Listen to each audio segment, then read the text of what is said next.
Welcome, everybody. This is two EdTech guys take questions and share cool stuff. Nothing but fun. And we love doing this. We love actually getting questions from folks all over the place and getting the chance to help them out a little bit.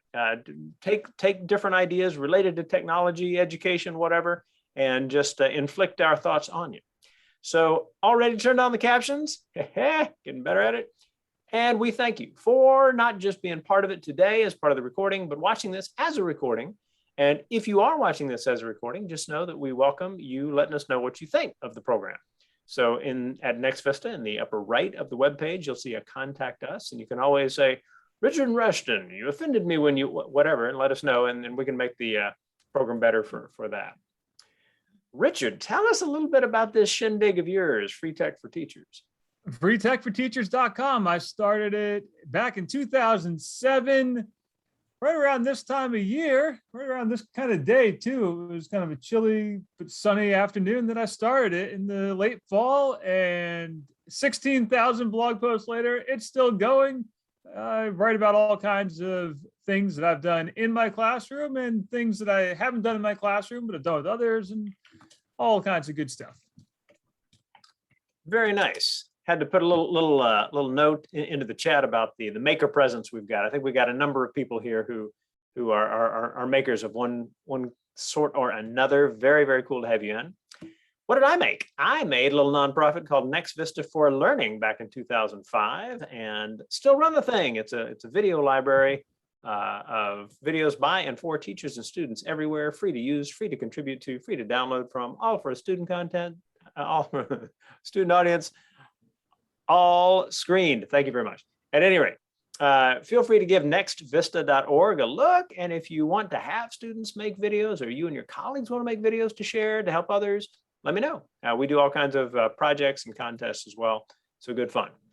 We are recording this on October the 28th. And so you know, this is the date about almost 200 and almost 300 years ago that Gulliver's Travels was published. So cool literary moment there.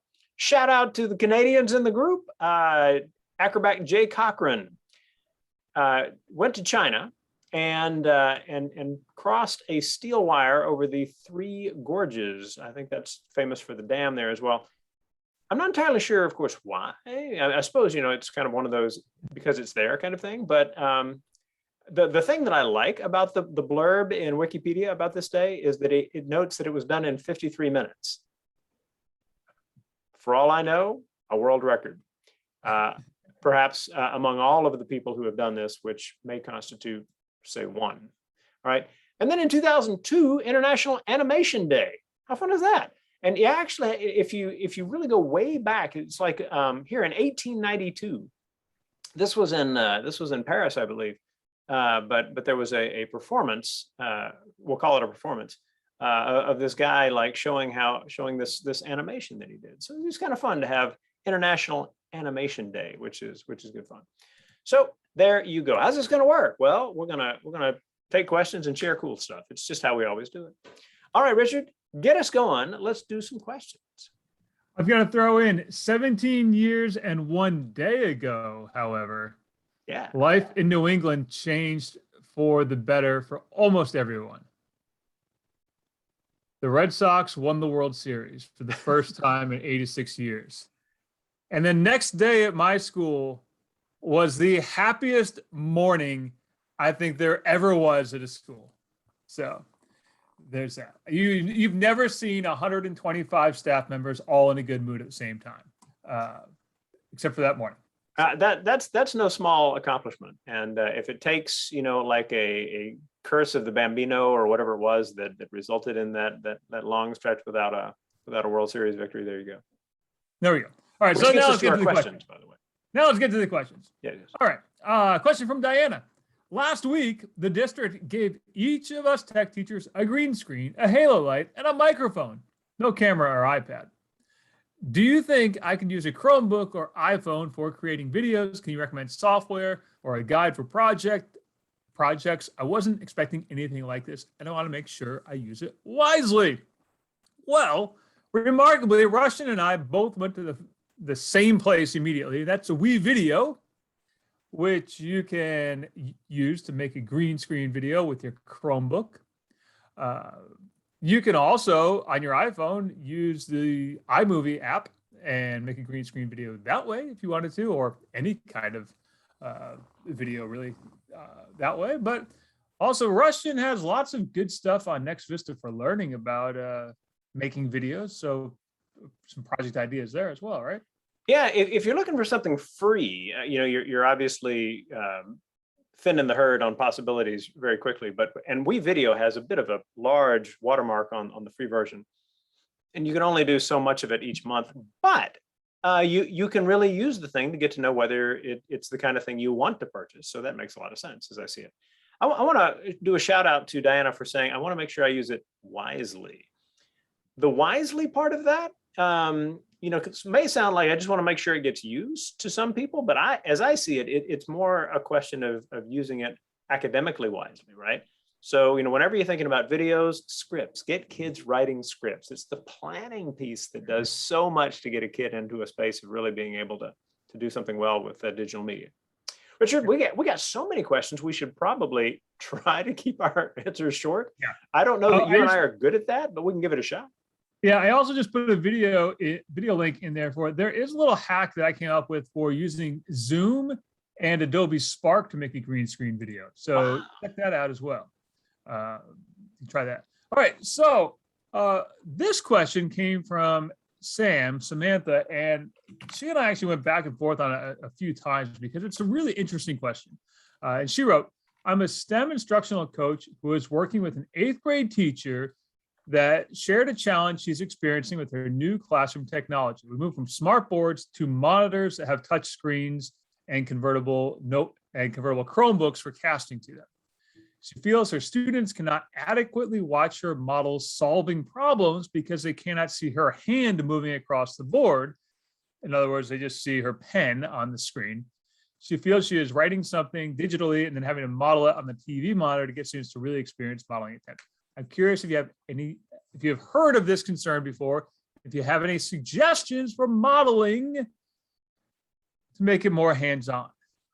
So, yeah, I've never come across this particular scenario before where a teacher feels like the students have to see her hand in order to understand how to solve the math problem. I've always thought that, if you could see the writing, that was good enough. But I've never taught math, so I could be completely off base on that. But all I have to say, no one's ever come up to me with that question before. So one thing to think about is using basically a glorified document camera that has your hand in it, so that then you have to project that, but also project the writing at the same time. So that could work. But Rushton, what do you think on this? So this to me is an example of a situation where it's a combination of tech and the physics, right? I mean, just like what goes where. And I would heartily recommend that you ask the kids, what is it that works best for you? Also think in terms of whenever you're demonstrating anything, there is demonstrating when they are watching and perhaps paying attention, maybe. And then there is demonstrating in something you record, which has the advantage, I mean, not just because I run a video library, but has the advantage of being something that you can put in front of the students and get their feedback on, right? To get them to say, hey, that's a good one for me for this reason. I never thought about it this way. So think in terms of recording how you do these things with a screencast or something like that as a way of getting feedback from the kids on what works from them. So, ready for the next one, Rushton? Do it. All right. So the next one was, I'm writing to you because I need a test or quiz which includes sound as a response. I'm a Spanish teacher, so I need that they choose a sound as an option. If you know of a tool of this possibility, please let me know. We came up with a bunch of them. I've got a bunch of them, and so did you, Rushton. My first one was wiser.me. They have an option for students to respond with audio. You could also use a Google form and have students use the Just Mote Chrome extension, MOTE, and then students can record audio that gets saved to the Google form. So you can use that. TeacherMade has an audio response option, and a service called Book Widgets also has an audio response option as well. So there's a few, and then Rushton, you had a couple as well. Yeah, and go ahead and toss those into the chat as we kind of get these other pieces in. When I thought about this, I kind of thought about like, okay, well, if the desperate need is for there to be an audio option when there is a quiz, all right, so you can choose one or the other. That does help you limit kind of the available possibilities. If you need it more generally, then something like SpeakPipe, speak like speaking, and pipe, P-I-P-E, is a good tool for being able to say, here, send this link out, and kids can record responses to things and get it in. Seesaw does this. There's a lot of them out there. So a lot of cool possibilities for you. Let's do one more, and then we'll share some cool stuff. All right. So I was just dropping that last link in there. Let's see. So this question here came from Isabel. I have a question. I need your advice. Is it possible to record in Google Keep on an iPad? But I tried, but it stopped after 3 seconds. Is there a way of recording longer, or could I use voice typing in a Google Doc on an iPad? I'm asking because I love doing work on my iPad. So the Google Keep app on an iPad is a little, what's the word I'm looking for? Less refined than the Android version of it. I'll just put it that way. It's a little less refined than the Android version. And I've done it. I've recorded longer than 3 seconds with the Keep app, but it's not the best way to do audio recording on an iPad.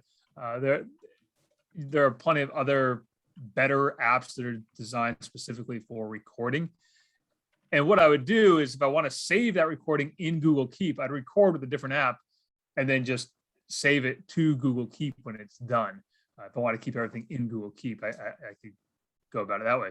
As for the voice typing in a Google Doc or any document on an iPad, if you go into your accessibility settings in your iPad, and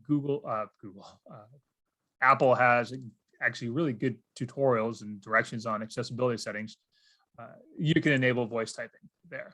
So that will work. I think that's a cool suggestion. Speaking of cool, Richard, you got a cool share.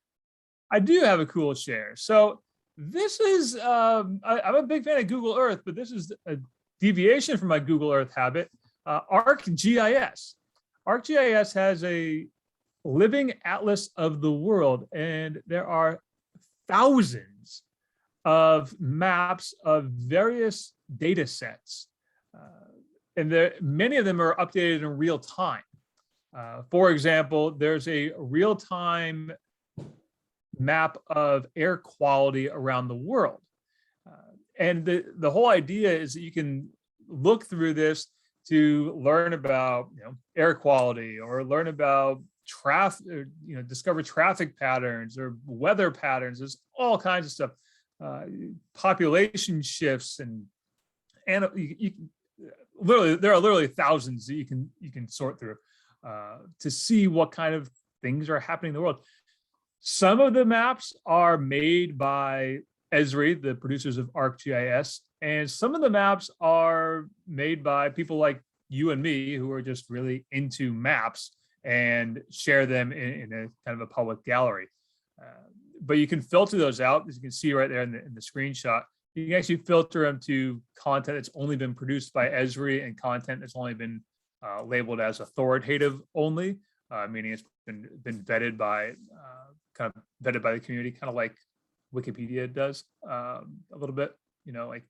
It's not like hard and fast rule that it's authoritative, but enough people have looked at it to say, yeah, it's not bad. I guess it's probably the best way, but but it's a really cool tool. And if you create an ArcGIS account, which you can do for free, you can actually mash up a couple of the maps together. So if you wanted to do like air quality and weather patterns on the same map, you can actually combine those two. That's it. Rushton, you're muted. There's like this big truck outside that keeps putting itself in reverse, which makes it sing to the neighborhood. Of course, it happens while we're recording. All good. So at any rate, my share is about improve the world. Woo! So this little project we got going, improve the world, is one where what we want is for teens in particular, but it could be even late elementary, to say, here's a way you can improve the world. Now, there are a couple of kickers on this. First is that we're looking for more than just a good, like a wish. Like I wish people would be nice to each other. So do I, but how do we incentivize people to be nice to each other? I wish we could help the homeless who are living in this particular place. We probably could if we did this, this, and this based on these things that are available close by and these systems that are already in place. The more there's an insight to it, the better. Now, why would they share these things with us? Well, in part because we think that is just a cool thing to do, all right? And in part because we are going to be getting these ideas in front of service clubs around the world. So you could imagine some kid in South Carolina, shout out to Pat, right? South Carolina, who says, all right, here's my way of incentivizing people not to litter, and it's a really good idea. And then service clubs in India and Thailand and Brazil, take the idea and run with it. What have you done?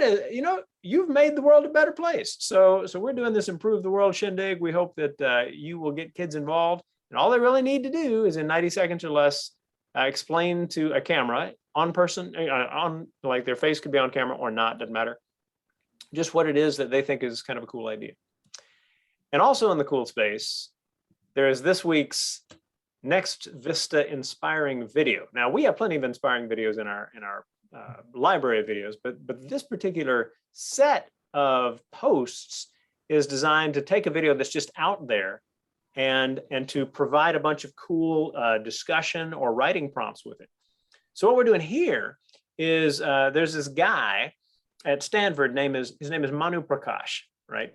And the transcription got his name right. Go figure. Sorry, easily distracted. So he's like this engineering dude, and had been looking at questions about the centrifuge. So a centrifuge is this important thing that you have in clinics and hospitals and different places, because when you take a blood sample, you need to be able to separate out the component parts of the blood, do tests and things. And of course, you can do this with any liquid. It's not just blood samples. But problem with a centrifuge is that it's heavy, it's expensive, and it requires electricity. And so Prakash at Stanford told his team of students, it's like, okay, we need something that is light and can be folded up and put in your pocket, that costs less than $1 and doesn't require electricity, that can do the same thing. Well, they came up with it, and it's that toy, right? It's the toy that allows you to make something spin really, really fast. And they adapted this so that you could put these really small vials with a blood sample in it. And this actually ends up being really, really useful for places where they're dealing with malaria or whatever else. So very, very cool stuff. And the kind of thing that we hope will generate some wonderful discussions with your students. Let's do more questions. Cut loose, Richard. All right. So this one came from Michael, who said, I have completed an English textbook for children.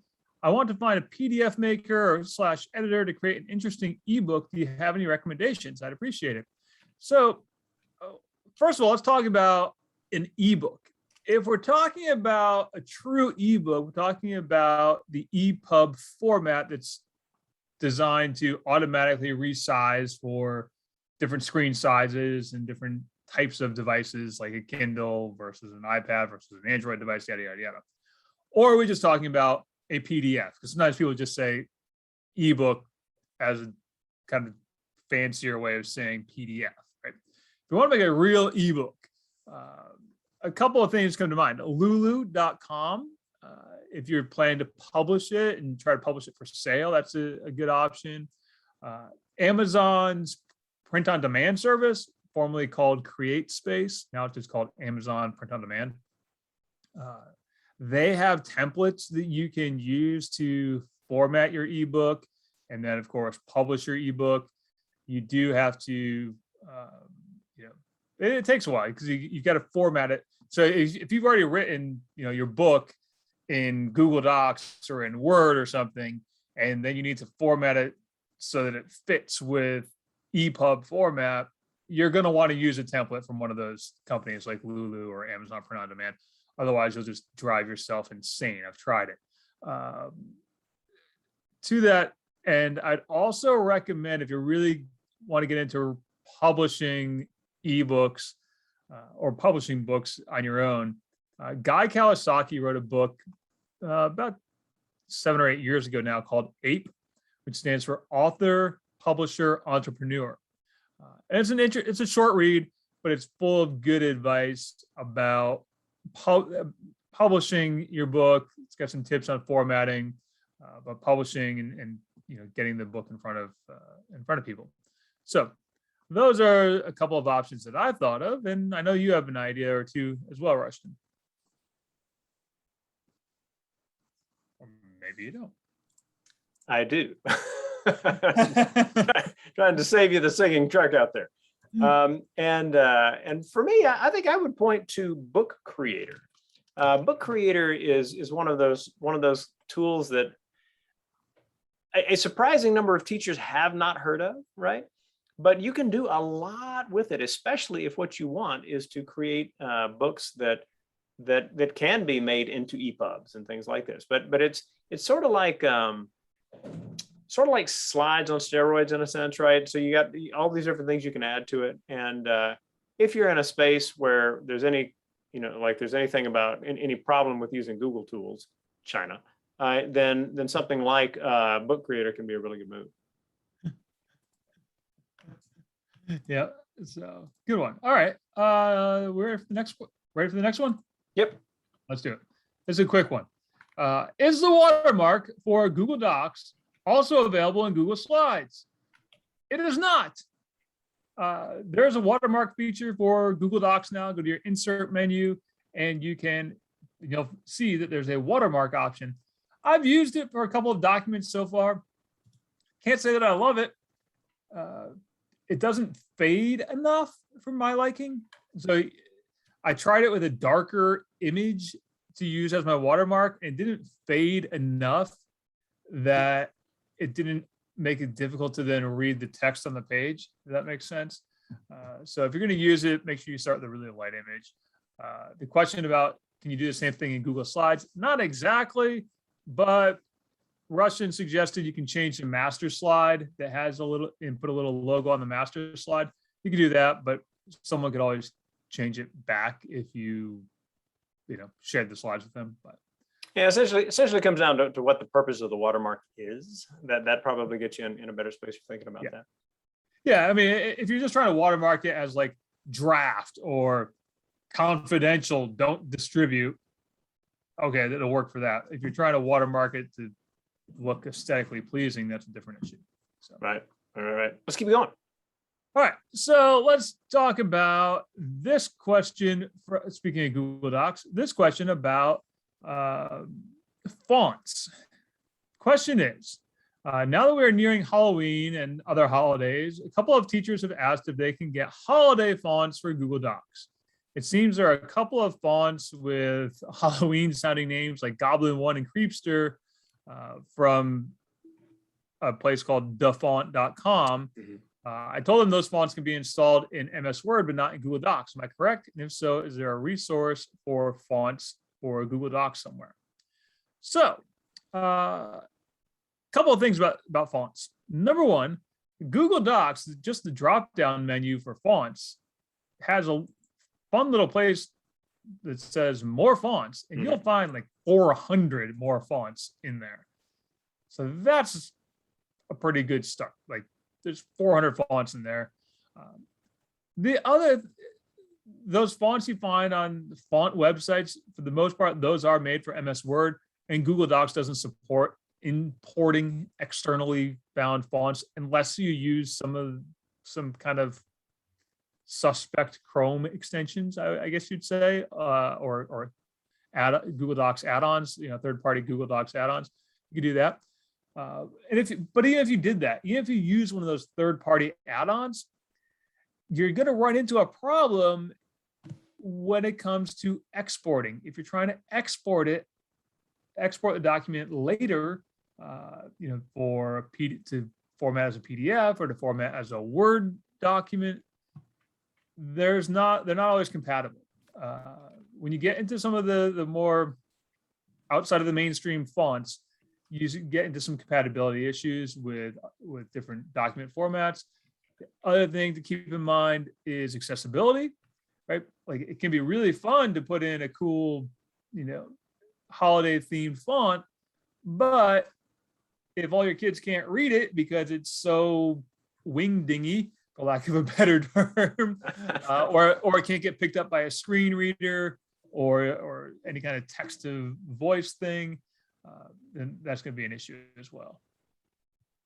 Yeah, I am kind of at a point in my use of technology that I'm really suspicious of a lot of stuff that's out there. And so, font things that you install, I'm kind of in the, category for that. So when I just did a Google search on this, like, DaFont or DaFont or whatever it is, came up first. Maybe it's great. I do not know, but I do not know enough about the company to kind of speak about it. I did notice that, like, there was some stuff in Canva, and that seems to me to be, like a more reputable crowd to kind of be working with. So that's a possibility as well. Richard, let's keep going. I think we might even be able to cover the remaining questions if we are judicious. Yeah, let's do it quickly.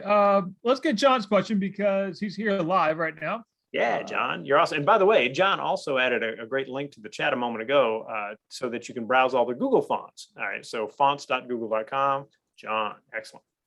Yeah. And those fonts you can actually add into various websites as well. I actually use it on one of my websites. So cool tool. So here's another thing about places to go for advice on using Scratch. John's taught it for a while, but any good websites are forums where kids can go to get their questions answered independently. The best place for me, best place that I've always consulted, and my students that I taught computer science to were beyond Scratch in terms of their skill set. Like, they used Scratch in elementary school and middle school. So by the time they got to me, we weren't scratching. But the Scratch discussion forums, like the official Scratch discussion forums, are actually pretty darn active. That's where I would go if I needed, if I got stumped by Scratch, that's where I would go. And there's actually two of them. There's a wiki that goes along with the forum. And so if you haven't checked those out, that's where I would start. They're both fairly active. And I just put the wrong link in the chat, but yeah, that's where I would go. I'll put the correct links in there in just a second. So that's that. And here's a question from Carol Rushton. This is right up your alley. While I get the links for John. This came from Carol. I have a student who's a very reluctant writer who also struggles organizing his thoughts. We would like to find a way for him to record himself. Seeing himself would be a distraction so that he can then take his thoughts and use them to create his writing. We use Google Classroom and found that we are only able to record for a minute at a time. Do you have any suggestions? So with this one, I think that a lot of the things that we mentioned before are going to be tools that are possibilities for this. Functionally, I would ask, how long do you want the child to record, right? Because 1 minute, granted, there's a certain limitation to 1 minute, but it doesn't take long until the audio recording is really long for anyone having to deal with it.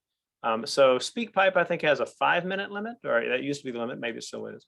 that may be a better choice for that. But always kind of the same concerns. Like what is it that the child is supposed to do? Can the child record in order to convey a certain something? And if so, is there a way of practicing that? If writing a script is tough, okay, but is there some way that essentially you can build planning and feedback and revision into the process?